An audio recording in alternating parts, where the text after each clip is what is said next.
แต่ขึ้นมาหนูก็หลับตาดิว้ายลูกไง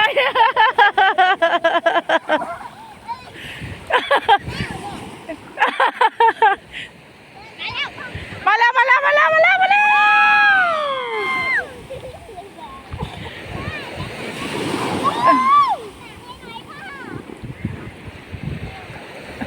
มาแล้วมาแล้วโอ้โหแม่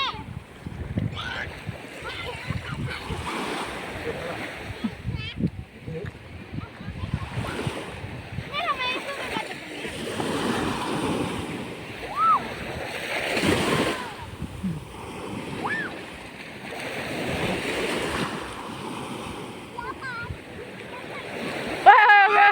ลงไปลึกเกินไปแล้วพี่ตัง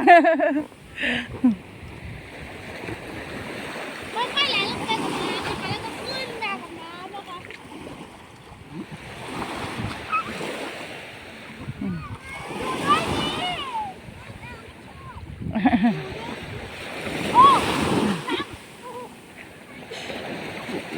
เอาหัดว่ายน้ำหัดว่ายน้ำมันน้ำไม่ดิ่งเนาะมันน้ำไม่ดิ่งมันว่ายน้ำไม่ได้โอ้โห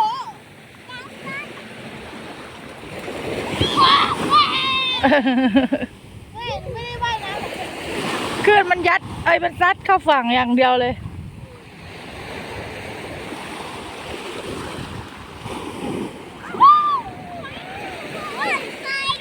ทราย